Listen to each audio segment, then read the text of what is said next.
Hello and welcome back to another episode of Story Behind the Story on the same issue, violence against women and sex trafficking and such issues which we have discussed in the previous episode and want to bring out more, discuss more in detail. With us is our panel.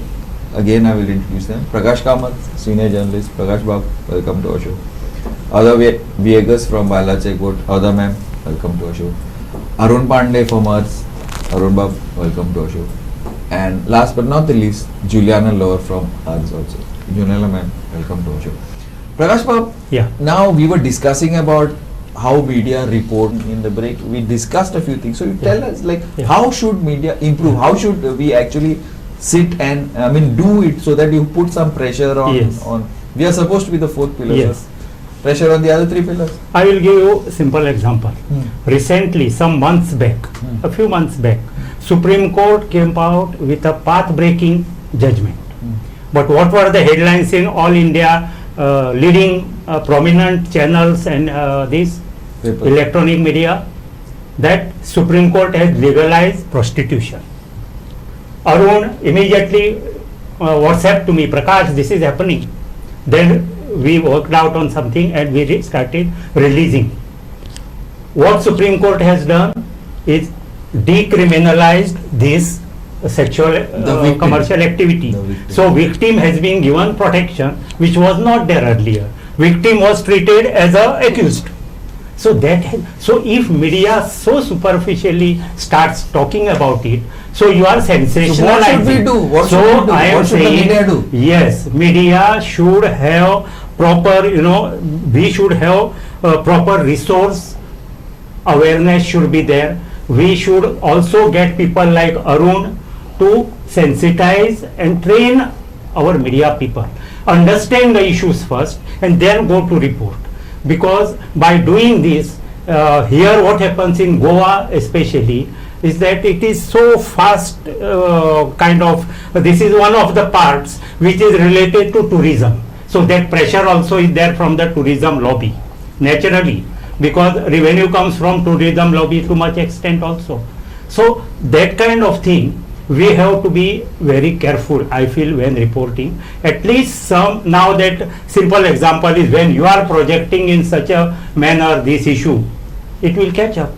So somebody has to make a beginning. Okay, I want to bring Ada ma'am on this now. The way women are being portrayed in tourism, the way Goa and Goan women or whatever is being portrayed outside in many of these websites and many of these on YouTube things is very bad. Aren't you upset about this? I have made noise about it. Okay. Even what Prakash said recently about old Goa and universities. What happened and to girls. Goa and what happened to university? I wrote to all of them. No, what exactly? They said that girls are available at old Goa. At old Goa. Church name was put, Bon Jesus. These websites, sexual websites, were promoting centers in Goa where you get girls. Goa University they were put, old Goa Church they were put, some colleges they had put, and they were promoting it. Okay, I made a big noise because I think maybe we should speak that to is an that is an assault on women. Assault? No, it's ridiculous. It's more than an assault. Assault. How is an assault? And it's even an assault like on genocide, the institution. Yeah, I agree with you. But it's also an assault on the institutions that they are portraying outside. And who's doing it is not somebody from Goa. There's online transactions in this. And I don't know from where they pick up their ideas and how they promote women. I've always said, and I continue saying. What can we do? What can we do? I think it should stop. No, stop. Everybody thinks it should. What can we do? But action should be initiated. Okay. By the powers that be. How? By the powers that be. How? You investigate. Investigate from where that has come. How they obtain that information. Book them. Is our policing doing that? That's the only thing. Nothing else we can do. There's so much we can do. We can create awareness on this. We can work about how to stop violence against women. For me, this is violence against women. They say housewives are available, students are available. So they're just selling women down the drain. And I think this is, everyone has to get up. Like rightly it is said by the panel, The locals have to be interested in changing the scenario. But if the locals don't know, I was not aware of this. How will the locals No, know? it is projected everywhere. I don't know. Are I don't we know. I'm sure saying, it may are be we projected. saying I am that we not aware of don't, this. are we saying that we don't read Instagram and things like that? No. They're not on social media. Most Goans are not on social That- media. So that's what I'm saying. So the Solutions thing have to is- be done. No, see, How see do what I personally feel is that, yeah, locals should raise this. Yeah. But we need to also understand this, that this is a crime. It's a- And It's a for crime, that, yeah. the state doesn't have to sit for the locals to raise and then only they will act. First the murder happens, then Yeah, you that's arrest true. it. But you can't say that. cannot say- Normally it was Suppose the totally rape has innocent. happened, molestation has happened, murder has happened, the state can't say that, because the people are not raising their voices, we will not act. Correct. No. This is what I'm Only- trying to No, say. and even only if you, bec- one only minute, because, yeah. even if you raise your voice, Siddhi Naik's case, we raised our voice so much. Where is the justice? But at least it came up and there was some sort of Came up and semblance. fooled us. So what is Okay. so what is important is that when it comes to sex trafficking, we need to understand why sex trafficking is happening in Goa, and the reason behind is that definitely tourism does play a key role. So if tourism is there, yeah, it will have some negative impact, and and sex trafficking is one of them. And therefore, what the state should do is that they need to have their system in place. Now we find it that there is a lot of demand being created by the tourist, okay, for having other girls for sexual purposes. In how many cases have we booked the clients? Till and until we book the clients, okay, and it would work, then only it will work as a deterrent for those who are creating demand. So demand has to be addressed. Unfortunately, what is happening is that we are not touching the client, even though there has been constitutional amendment in 2013 and 370. There is a clear section which has been introduced in IPC for taking action against those persons who are buying sex. So now we have a clear law. Okay, before 2013 we didn't have a law, human trafficking was not defined, but now it is defined. So why we are not taking action? We need to understand is that till and until action is taken against client, we can't limit ourselves in state only by rescuing girls and arresting few the traffickers who at the hierarchy of this organized crime are at lower level. We need to take action against kingpin wherever they are based. Now in cases of murder, serious crime, murder, rape, we do go outside the state, okay, and try and nab those who are involved in criminal activities. But why we don't follow the same steps when it comes to commercial sexual I'd like exploitation? to add one thing to this. I don't know, I'll get back to you on this. I will come back to you on this immediately, but I want to just put in one point there. Ultimately, why is this being done? Money, right? So it's not so difficult today. Most of it is online. To trace the funds is not so difficult. So if the funds are blocked, if the funds are followed, it's not so easy to find out where the money is going. It is not. If you can bring from the Swiss banks money, today is the fourth. I think within the next few days, the fourth list is coming of the people who have been in Switzerland, which is supposed to be the toughest law. Why is it so difficult for the government to get? Second thing, you're talking about these lowest rung. This is not only happening with trafficking. What about the drugs? What is the cost? 2 grams, 5 grams, 10,000, 15,000? When in Gujarat or in Mumbai it is 5 crores, 10 crores, whatever.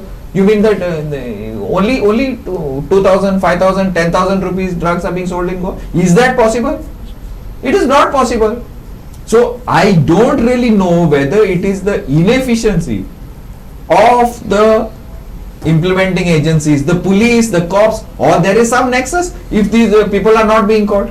Same thing is now, you said, one of the panelists said that the conviction rate is almost zero. I know that the conviction rate in crimes against women is 5%, when the national average is I think 10, 20, 15, I don't know, whatever, X percent. It's only 5% in Goa. Conviction rate in is 0%. How is that possible? Are Goans so bad? Are Goan lawyers so bad? Or our courts so bad that conviction rate is zero? Or our police do not know how to make a charge sheet? I don't know. You are the expert. Could you tell me? Because I am at a loss to understand this.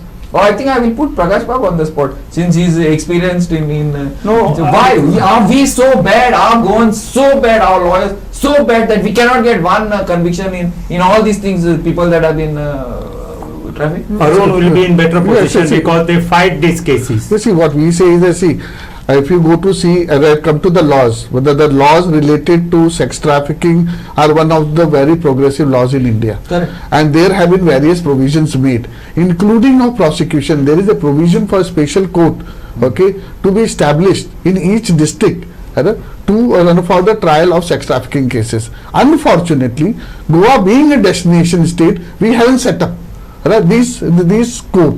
Why the courts are important is that so that we have speedy trial. Why speedy trial? Because majority of the girls, nearly 97% of the girls who have been rescued in Goa are from outside the state. If your trial comes after 5 years or 10 years, even in some cases, where are you going to find the victims? So if the victims, who is the main witness, is not available, okay, and for the deposition, then definitely it would go an acquittal. See, that means either it's been done purposely, or I don't know, the people who are making these laws, I don't know, intelligence, something else is gone wrong somewhere. What we feel is that what is important is that we need to understand is that if sex trafficking in long run is not in the interest of Goa, till and until we acknowledge, one, that there is a problem of sex trafficking, and second thing is that we accept that in long run sex trafficking is not going to be in the interest. If we become Bangkok, it is going to affect tourism. Right now, the small players of the hospitality industry are making fast buck. They are being involved in this whole network of sex trafficking. They need to understand is that if the way we are going, and we get a target, if we get a label of other sex trade center, okay, then the family, it will not remain a family destination for tourism. It will only single male will be coming looking for cheap alcohol and cheap sex. So in long run we are going to we will pay for not taking action right now. Okay, another thing also now, another thing, I want to, no, okay, Ed, no problem, but I want to put a question to you. Now, even the same problem about these long cases, there is a Supreme Court law, even in sexual assault cases and all, it has to be finished within certain time. Yes, I know. It's not happening in Goa, Now is it? there are two laws which are not being implemented properly.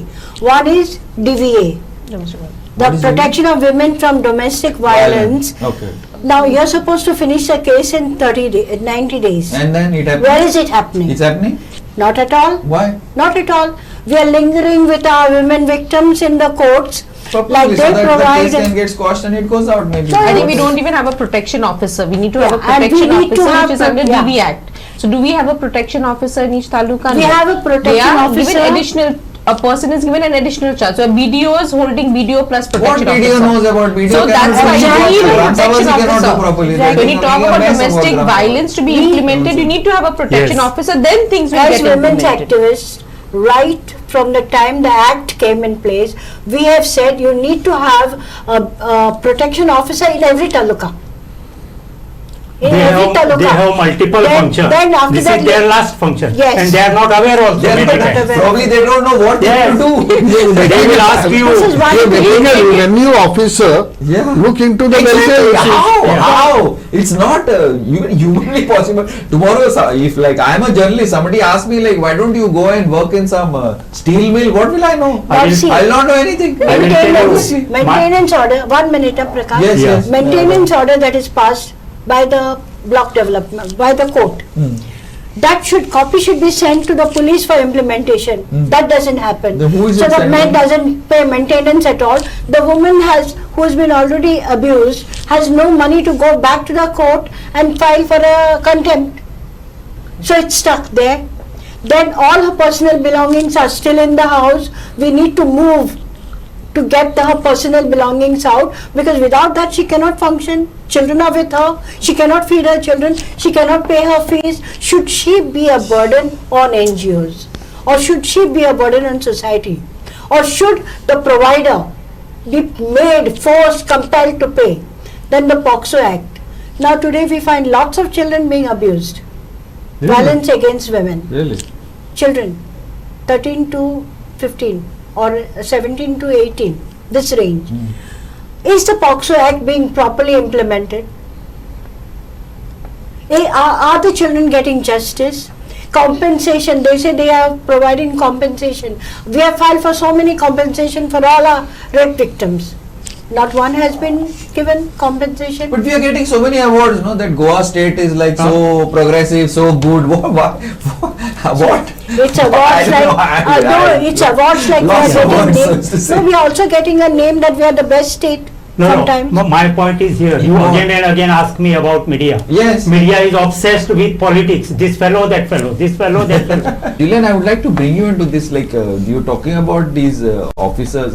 See, ultimately, there is a system. Our laws are among the harshest probably in the world, but implementation is an issue. Would you say? See, I think if we have a full-time protection officer under the Domestic Violence Act, okay, we need to, this a protection officer whom the victim goes to. A victim who has faced domestic violence, they go to the protection officer. So if you have a protection officer, full-time person with some background, let it be from social work, sociology, psychology, counseling, with that background, then they will be able to assist and provide service to the victim.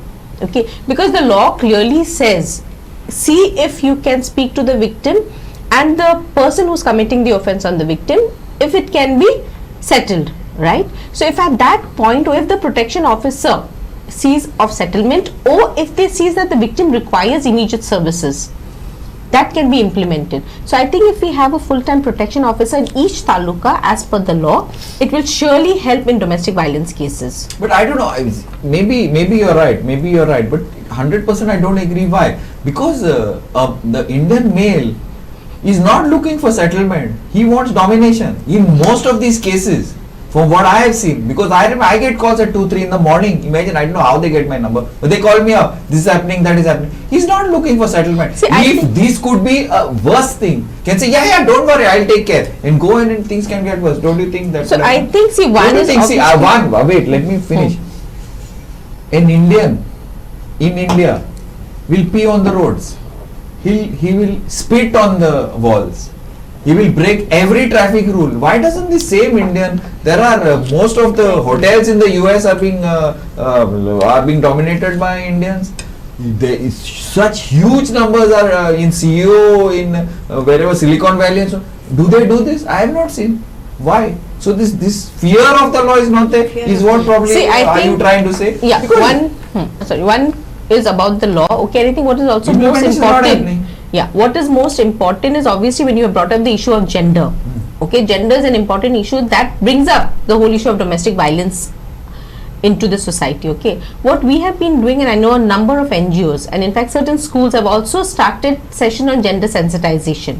This somewhere because we've been doing a lot of sessions with boys. Okay, and we have seen sometimes certain things because the social upbringing is such that it is normal. Exactly. Okay, and when we have these sessions, we find them at least thinking. So for me, I have hope for the future generation, okay, where these boys who are growing up will reduce, hopefully, the gender, the domestic violence that's there. So I think that's something that is also there, apart from the law, working with the future generation, because our society is such, there is so much of gender issue. Right, and as you say, it's a power factor. So the power has to be with because today what happens is, like, I feel a lot of women are educated, they are working. So then this finance issue happens. Like, okay, I also have money, but then like if I start discussing this, we'll be here the whole evening. I think so. Okay, Prakash Bab, tell me now. You heard this discussion. Yes. We are almost out of time again. So So, what do you feel? What do you feel? No, is there hope? See, there is always hope. 50% of Goa. Let's talk about Goa. We are supposed to be very progressive and X, Y, Z, everything according to Orda Ma'am. Orda Ma'am thinks Goa is very progressive, and so does the Chief Minister. So I'll agree with you, both of you. What do you think? Yeah, there is definite hope, but hope should be based on our initiatives. So every segment, including media, including NGOs, including implementing agencies, what we find is that implementing agencies are sometimes sleeping, are unaware. I will tell you, around 15-20 years back, there was a case of a wet bigari laborers made to work bonded labor. In Goa? Yeah, we rescued. I am There was giving you a- example. Goa. Yes. There was Really? In Cortin there was a case, and our advocate Albertina Fernandez called me. Albertina Almeida. Almeida. Prakash, there is a case. Just I am sitting with the collector, and collector is unaware that he is the authority to notify bond eligible. eligible. I personally went there, and I will not name that gentleman who is retired. He told me honestly, I was in the economic times. I showed him the provision. Then he said, yes. I was not aware, he said. So this is the situation. So awareness is part. Media plays a tremendous role. This kind of things, unless now sensitization towards gender sensitization. You see in media itself, many of the people are themselves not sensitized. I don't know. This I will not I'm be- saying it. I'm telling you. So what I am saying is, every segment has to take up its responsibility. And pressure building comes from media in a big way. That is why media's role This is bigger. part I agree. Yes. So what happens is NGOs, media, it is hand holding, coming together and pushing for Only it. I have one issue with you, Prakash, but Yeah. on implementation. Yes, If you talk about implementation, let's talk about roads. correct. Where are the now we have heard like, okay, this March, November, you will follow this November, this March, no potholes. If that can be done, this implementation, unless Yes. NGOs like you Yeah. I think or time that media we put work some pressure, nothing is together, going to happen. time that we come together and do this, so that that pressure is These potholes- effectively built. Potholes, small issue like potholes. Our PW minister is saying that because it rains, there are potholes. I don't know. It started raining last year. I'm not aware. They can justify anything. And the High Court has to take cognizance, Yeah. and ultimately, because we've been doing this campaign for the past 6-7 months, no, very few other. I mean, let me not attack our own. Issues of children, Yeah. issues of women, issues of marginalized disability section, all these transgenders, all these issues, they are seen as, not mainstream issues. They should be brought into mainstream and focused. Media and others, stakeholders should discuss them and bring them into the focus. Unless that is done, nobody will take cognizance. Absolutely. I'm sorry, but we've run out of time in this episode also. Thanks. It's been very illuminating, because half of the things that have come up today, I was not aware, and I pride myself in being in the know of things, at least in Goa. But I was not aware of half of the things, and what Juliana ma'am said, it's like these things shouldn't happen. It happens, no doubt, but if it happens, we should find some solution and try and sort out this issue. It's a good thing it's come out from the carpet, it's come out in the open, and people will sit on. Prakash Bab, again I thank you. Arun Bab, Thanks for inviting. Rajat ma'am, Thanks for thank you. inviting. Juliana ma'am, thank you very much. It's been a pleasure hosting you, and I hope I will have this opportunity again. Thank you again. This is interesting because, see, Goa is a progressive state. We have got so much to offer, so much to do, but all these things which are, like I remember when I used to write about the Scarlet case, the sordid underbelly of tourism. We're talking about drugs, but lots of all these things are also part of it. If we want as a society to evolve, we need to sort these issues out. It is very important. Otherwise, we are not going to evolve. It will be just superficial, like, okay, fine, we wear good clothes, and today we were 800, tomorrow we are on a Hyundai, tomorrow we are on Mercedes. Only these things will improve. Actual society, actual Goa will not evolve, will not improve. I hope we can bring about a change, and our commitment to society and to Goa stands. This is as far as our commitment as Goa 365, and mine also stands, and we will push for this. Thank you again, and thank you, and keep watching Goa 365.